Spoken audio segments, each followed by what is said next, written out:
horror is enjoying what you might call a recrudescence.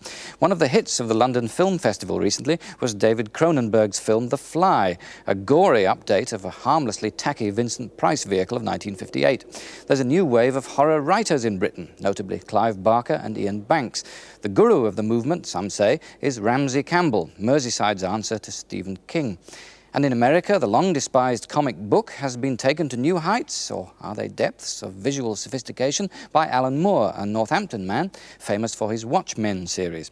As you might expect, these are all mild-mannered chaps and model citizens. So why do they dabble in nightmares and gore? We sent horror enthusiast Charles Shaar Murray to find out.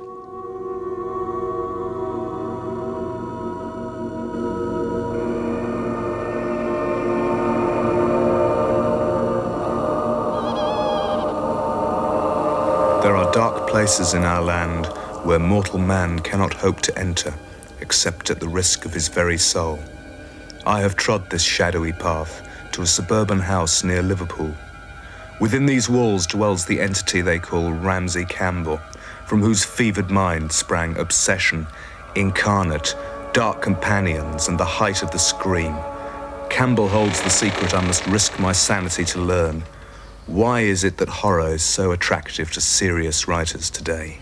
Because it's very much like the way we live today, I would have thought, in a state of kind of muted panic, never quite knowing what is controlling us or what precisely other people around us may think, realising now that, you know, the most ordinary suburban residents may cloak the most hideous atrocities without the neighbours noticing, or if they do notice, maybe saying, well, it's nothing to do with us. A sense that our country is somehow lost in the midst of some terrible seething chaos that at any moment is going to affect us. Again, it seems to me, you know, it's just about people's everyday experience. In addition, you know, religion has gone, so we're all face to face with the abyss. Maybe there really isn't anything else except something very much more terrible than we were brought up to believe. I would have thought horror fiction is expressing really, you know, everyday life. Do you feel that the horror movie is developing as well and as powerfully as prose horror fiction? It's certainly got many of the same concerns. I mean, the last 20 years have seen, from maybe Psycho onwards, going back even a little bit further, the kind of horror fiction which is consciously concerned with theme as well as effect. I mean, while on the one hand the new horror film at its worst, or even occasionally at its most spectacular, has turned into a kind of rarey show of expensive special effects, there are the directors who will use effects like this with some intelligence.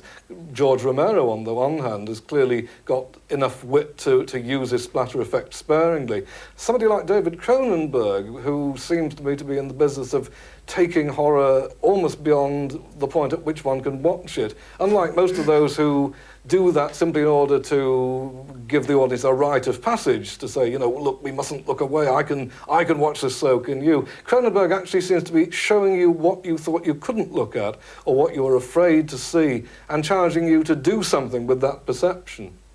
In a way, I don't find those things disgusting, you see. I mean, this is something that other people find disgusting. Well, let me put it this way.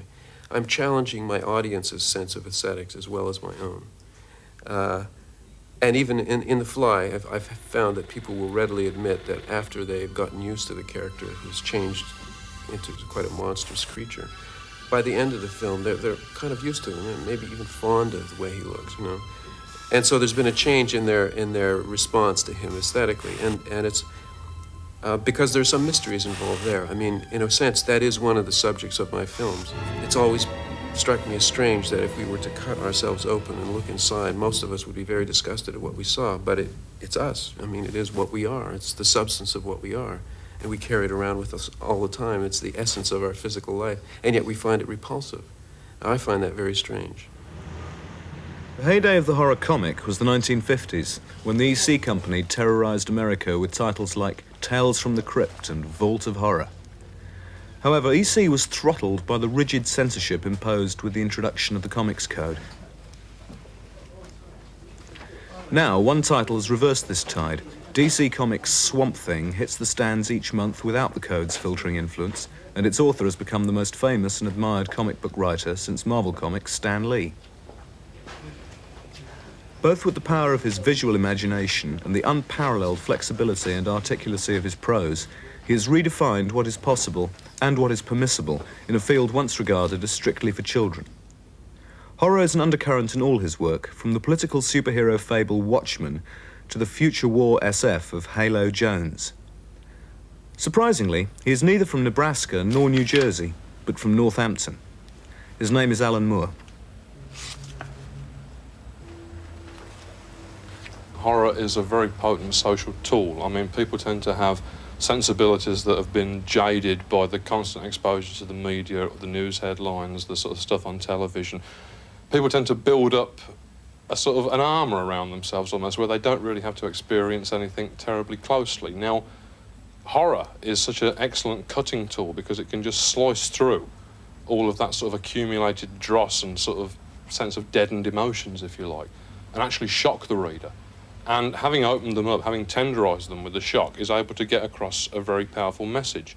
I mean, I think the other reason why sort of horror is an excellent vehicle in the 1980s is because social conditions have brought the real world much closer to the world that me and other horror writers have been writing about for years. I mean, if you look at, say, things like, something like Alan Bleasdale's Boys from the Black Stuff, Yoss's story, which on one level is a very realistic piece of sort of drama about Liverpool. But on the other hand, I mean, with a very slight change of emphasis, it could easily have been written by Ramsey Campbell, for example. I mean, the idea of somebody going quietly mad in Liverpool with the social security sort of safety nets being wrenched out from underneath them one by one. I mean, that is very much Ramsey Campbell territory. Whereas there was a kind of horror fiction for a while that would use the contemporary setting as a contrast. It would be the supernatural taking place against a background that was instantly recognisable and banal and everyday and so forth. In my stories, it's much more likely to be an expression of that environment in some way. I can't pretend that this is wholly original. Fritz Leiber was writing stories about Chicago in the 40s, which were probably the greatest single influence on what I write of that kind of story. On the other hand, maybe I've done it in a different way. What attracted you to horror in the first place? That it frightened me. Has to be that. Which was to say it did the same thing to me at the age of 7 or 8 as Victorian goblin stories had done to me at the age of 5 or 6. What I also assume it must have done was to present terrors which were in some way controllable. I could read about them and they would go away, though it's only fair to say they went away maybe after a while, maybe after a week of sleepless nights.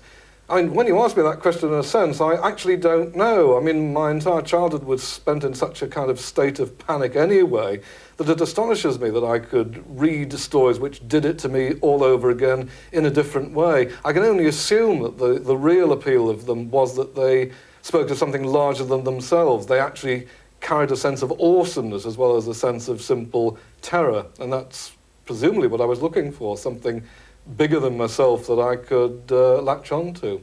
One incident from my childhood that I can remember very clearly was just having a terror of injury to the eye. And I remember once getting a needle and picking it up and I was about 6 or 7, and just holding it so that the point was just touching my eyelid, and then taking it down and shuddering for about the next 3 weeks. I don't know why I did it. It was probably completely aberrant behaviour, but it was just, this was the thing that I was most frightened of, and I just had to see what it felt like to know. And yeah, I mean, it made me wince thinking back. I mean, all these years, I think if only I slipped or something like that, you know. But that's horror. It's bringing you up to the brink in some way, in a controlled way. But it's making you look at the things that you would otherwise never dream of looking at, the things that you tend to shy away from. And it's a healthy thing, I believe, you know, to actually put yourself through this process, to actually come to terms with what you're scared of, because then it's somehow not quite so big. Did working in an abattoir in your late teens make an impression on you? It may have made a slight impression. It wasn't actually an abattoir. We got on the stage after the abattoir. It was still pretty messy. We had a sort of sheepskins with various bodily parts hanging off, you know. And I mean, at the age of 17, I mean, you're quite impressionable, you know, and to be sort of placed in this sort of environment, it does give you a certain appreciation of the more grim sides of reality, shall we say. You know, then I moved on from that to toilet cleaner, and from toilet cleaner to sort of comic book writer. It's been a sort of a steady downhill progression, really, you know. But, yeah, I mean, just living in Northampton. I mean, Northampton's by no means the worst town of its place in the country or the world, but At the same time, we do tend to get an awful lot of very strange crimes in Northampton. It is a very violent town considering its size. In fact, I was living for a good time. And one of the local papers had the idea of drawing a circle with a compass upon a map of the town that happened to include most of the recent murders. And as it happened, if the point of that compass would have been resting upon my writing desk, so if they'd ever triangulated it, I'd have been in deep trouble, you know. But yeah, I mean, Northampton is a place where there is a lot of, behind the lace curtains, there's a lot of madness going on. There's a lot of very evil, nasty, twisted, perverse crime. And it's a good working environment for a horror writer. I mean, it certainly beats the hell out of California. I think that probably if I was sitting by the pool all day, then I might lose some of my edge. But in Northampton, in this sort of dog excrement-littered wasteland, you know, where sort of violent psychopaths lurk upon every corner, it's a perfect ambience, really, you know. Northampton, I'm deeply sorry. Please write to him, not us.